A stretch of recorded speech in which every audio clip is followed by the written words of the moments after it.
Hi friends, and welcome back to another video. Today I'm going to be talking about my favorite hobby in the whole world, reading, specifically cozy fantasy novels.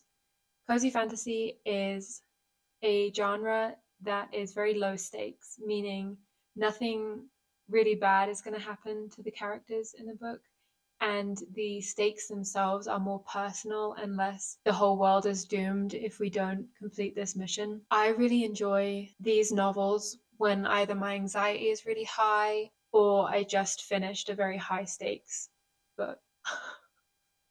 Because Ove is more of a non-fiction reader himself. Mick loves smut. I can't get him to stop reading it. The first book that we're going to talk about today is Legends and Lattes by Travis Baldree. This is, I think, considered by many like the ideal cozy fantasy book. It has all of the tropes that you would want in a fantasy book, but it's very low stakes, meaning it has the adventure, it has the romance, but nothing bad happens. In this book, we follow the orc Viv, who has just retired as a mercenary. She's going to open up her own coffee store. This comes with quite a few challenges for Viv in that she's faced with her old and new rivals, and nobody in the town of Thune knows what coffee is. So she has to really introduce that kind of drink to everybody. I love this book, obviously, or I wouldn't be recommending it to you. This book is just like a warm hug. The characters in this book are very entertaining, very lovable. I think my favorite part was when they were coming up with the new menu, because they bake a bunch of baked goods like croissants, biscotti, that kind of thing. And I felt like I was in the kitchen with them while they were baking them. It was so nice. Yeah, this book is a really good palate cleanser if you've just finished something that's high stakes. I loved it. Travis Baldree did also recently release the prequel to Legend and Lattes, which is called Bookshops and Bonedust, which is the story of a young Viv who has just gone on her first ever mercenary gig, and she is injured during it, and she has to heal in like this sleepy beach town that doesn't have many people. And here we see her make new friends and really just like learn how to take a step back, take a breather. It really sets up the future Viv that we see in Legends and Lattes. One of her friends that she makes has a secondhand bookstore, and Viv helps to restore the bookstore. There's also a bakery in it. Those are the two coziest things that you could ever imagine. A secondhand bookstore and a bakery. I want to be there right now. Up next, we have The Elements of Cadence duology by Rebecca Ross. I include this in my list of cozy fantasies because the stakes that are in the book are very personal, more like this is going to be really bad for us personally and not the world is going to end, if that makes sense. So it still feels very cozy, very comforting, and you don't really get anxious or stressed throughout the book. I did cry a few times, but that could just be me. I cry very easily.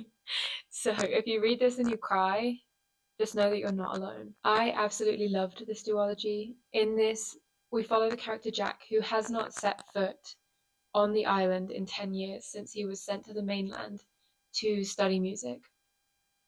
Jack is summoned back to the island to help solve the mystery of these young girls that keep going missing. Here he reunites with his old nemesis, Adara.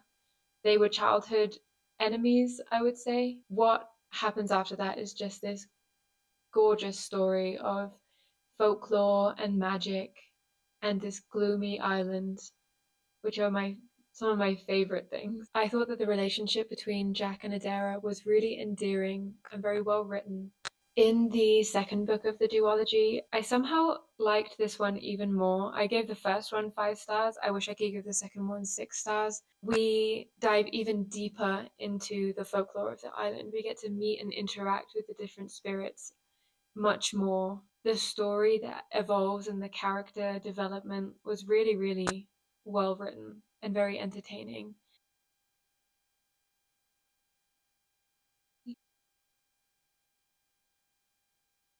Mick also loves a cozy fantasy day because it means that he can just sit on my lap all day. So the next book that I'm going to recommend is Half a Soul by Olivia Atwater. I cannot express how much I loved this book. It was perfect. It was one of my favorite books of all time, I think. I love this book so much that I'm just waiting for my memory to reset in like 2 weeks because I have an awful memory so that I can read it again. So in this book, we follow Dora, who is our main character, and as a child, half of her soul was stolen by a fairy in exchange for a debt that her mother owed. This leaves Dora with only half of her emotions, so she's very, I don't know, stunted. She can't feel everything fully, so she doesn't really feel things like embarrassment or fear, which in the eyes of London society makes her a pariah. So she leaves the countryside to attend the London season with her cousin, and there she meets one of my favorite romance men ever. He reminds me a lot of Mr. Darcy. His name is Lord Saucier Elias Wilde. He is a grumpy, uncouth. He cannot be around people without saying something really insulting. They meet, and he's intrigued by her and the mystery around her half a soul. And so what follows is this beautiful novel. I think I called this in my Goodreads review a cutie patootie romance with like 5 exclamation points. I loved this book. It's a shorter read, it's around 300 pages, but for being that short, okay, okay. But for being that short of a book, the way that the magic is explored in this novel is really, really impressive. It reads very quickly. I really enjoy the like period drama piece of it and everything that comes from that with society and all the rules. I highly, highly recommend this book. I loved it. The last books that I'm going to read is a series called Emily Wilde Series by Heather Fawcett. There are currently 2 books out. The first one is Emily Wilde's Encyclopedia of Faeries, and the second one is Emily Wilde's Map of the Otherlands. These books, just to look at them, they're gorgeous. I love the way that the design was done. I feel like I'm actually reading someone's academic journal, which is what you're supposed to feel like. This series is really great for cozy, low-stakes fantasy. This series is set in an academic setting, reading the journal of Emily Wilde, who is a fairy scholar. She is another one of my favorite characters, I think, that I've ever read.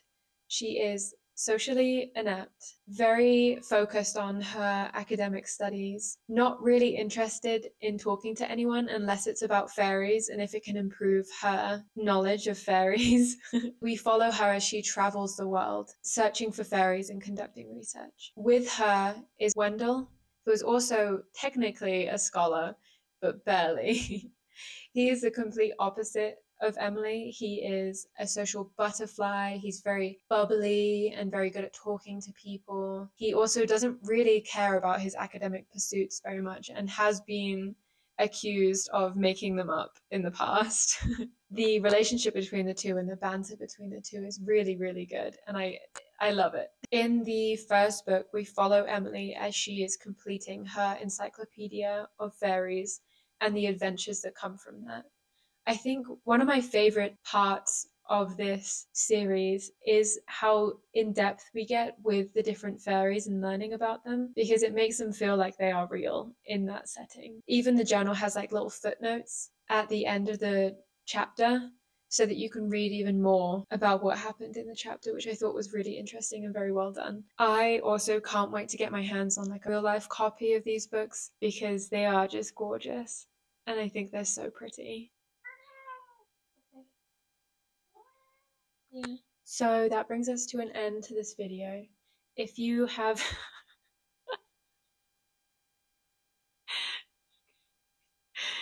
if you have any plans to read these books, or if you have any recommendations for me, please let me know in the comments. Yeah, I hope you enjoyed this video. I will see you soon with another one. I hope that this take is good because I have filmed this video thrice. Thrice. That's too many times.